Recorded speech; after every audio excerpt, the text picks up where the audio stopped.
So, if you spend all day shuffling words around, can you make anything sound bad? That's often what people accuse philosophers of language of doing, right? We're just doing semantics. We're making hairline distinctions between words. We're shuffling words around. We're nothing but the power source for a cadre of attorneys to muddy the waters about everything. So, is what Rick says true? I think a great way is the great way to frame the class. Is language connected to the world, or can you just shuffle words around all day to make them sound equally bad or good? Are there some statements that can never be shuffled around to sound bad or to sound good? Are there some things that just sound horrible no matter what? Or can you really shuffle those words around so that you can get anywhere? So you can see that really this is the question of realism versus relativism, of truth versus post-truth. So this is kind of our big question head on. What we will be exploring in this class is how might language be connected to the world? What makes words mean what they mean? So maybe words like nouns are connected to objects, or verbs are connected to actions. Maybe some nouns are connected to thoughts and feelings, right? How does language connect to the world? And maybe you'll conclude that it's not connected to the world at all, that we do live in a post-truth universe, that we need to abandon all hope, but maybe there are ways to do it. Maybe we can have facts, and then maybe we can have truth. What's the relationship between a sentence being true and a sentence being meaningful? We'll spend a lot of time on that in this class. So I want you to think about these questions a little bit for next week. And also back to the question of framing and broadening it out, right? You have this wonderful Rick and Morty frame about the boundaries of a debate, but we see this in real life, right? Donald Trump helped us frame the election season by suggesting that Ted Cruz's father shot Kennedy. How interesting, because that wasn't even on the table before. So it's a method for framing is to just throw out an accusation and then suddenly there it is as a topic that is possible to talk about. It wasn't on the table before. It wasn't considered plausible before. Now it is considered plausible. So I think that this aspect of framing is very interesting. It's not if you spend all day shuffling words around, but if you spend all day saying anything you feel like, is anything you feel like equally plausible, right, as anything else? Likewise, you had this great news story last night. I was so excited.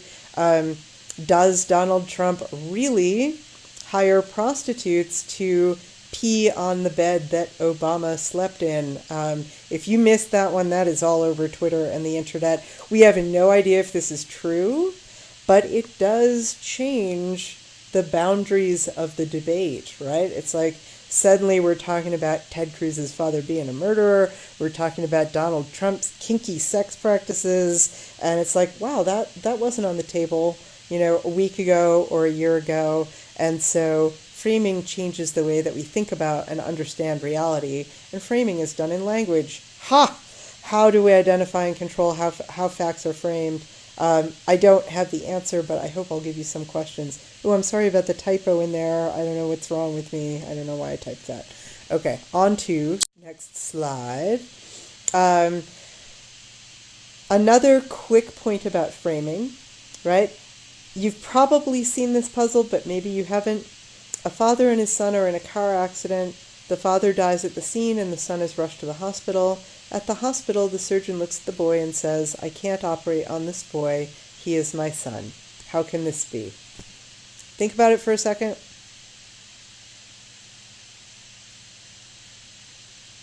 How'd you do? Right? You get some points if you said, it was a gay male couple. Pretty good. But I really want you to think pretty deeply that if you went for, it's a gay male couple, and you didn't say the surgeon is his mother.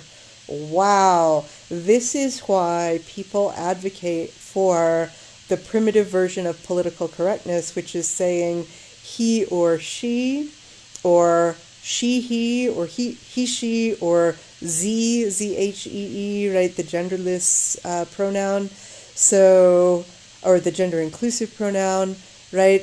Because the idea is that if we focus on saying he or she or Z, or however you would like to modify the pronoun, maybe you will be better at answering this question and recognizing that women can be surgeons and that women, women can get locked out of this. It's not what people go to as their first answer to the question.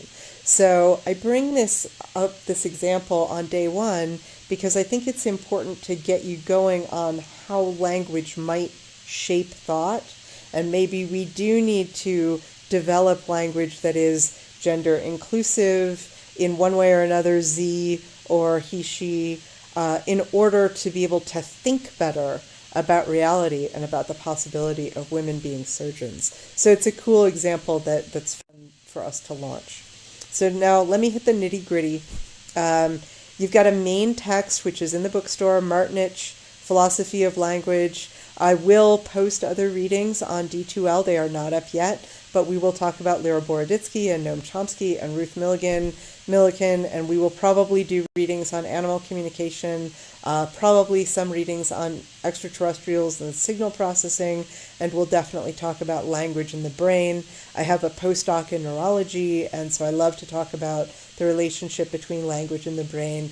We will talk about questions of whether or not language is innate to the human brain, or whether it's something that is completely learned from the outside as well. So we have a lot of topics to cover in this class, as well as the traditional classical topics regarding meaning and truth and facts and reality. My regular office hours will be during this class time and immediately after this class, and I'm in Wilson 2107. And what I'm going to ask you to do is every week submit a one-page paper. There is no one-page paper due this week because you won't have enough time, but there will be weekly discussions and responses, and in the final week of class, there will be due a 20-page thesis defense paper. So we will talk a lot about thesis defense papers, and I will post how to write those. So don't panic yet, but know that I do expect a substantial work. This is an upper division class, so you are really thinking about 20 pages. A thesis defense paper means that you're going to make a claim. You're going to make a claim about the nature of language. Maybe you will talk about meaning. Maybe you will talk about truth. Maybe you will deconstruct the notion of what a language is or offer your own definition. But you need to have a strong view about something, and then you need to back it up.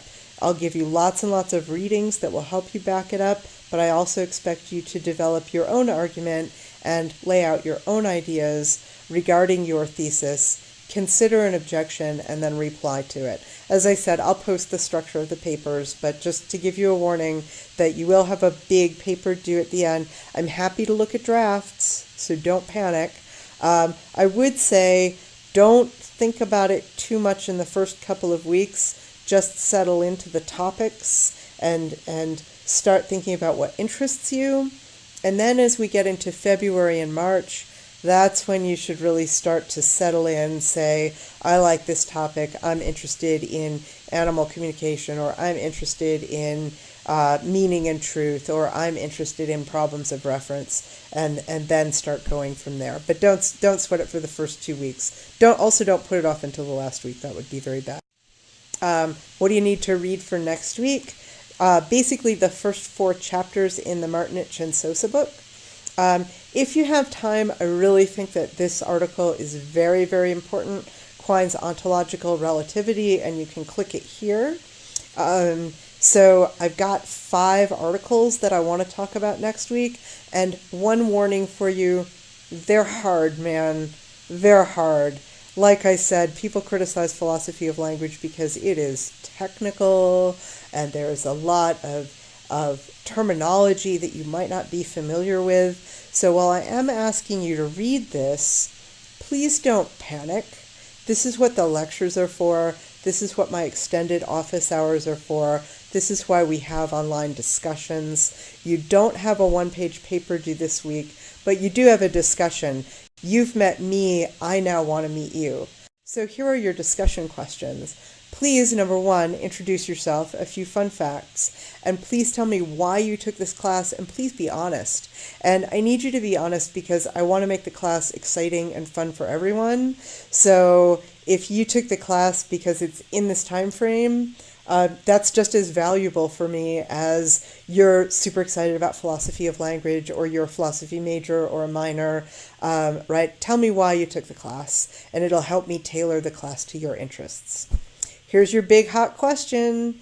Try to answer it. What does the name Santa Claus mean? How is it different from your name? Use the readings while you do it. Use the readings while you answer this question. Respond to 5 other answers. I know that's deadly, but you have lots and lots of days to do it. It's not due until Monday at noon. And then you also have to respond to others' responses. So you can't just answer and respond and then ditch the discussion. You have to pay attention to other people in the class because that's how I'm going to understand what you're understanding and what you're not understanding. And that's how you're going to get to know each other. So there is a lot of writing in the discussion part, but what's great is that probably I will post all of the lectures on Tuesday, so you'll basically have time on Thursday to just do this, to just do these discussions, as well as time over the weekend to do these extended discussions. I will try to go easy on you in that I'll try to give you breaks throughout the semester so that you won't always also have a one-page paper due. So that you can spend a lot of time on these discussions. And again, you have all weekend. You have until Monday at noon. Okay, so gang, that is your lecture for week 1. I will be around and hopefully these will be posted by 3 o'clock. It's all up to the internet now. I will see you soon. Thanks.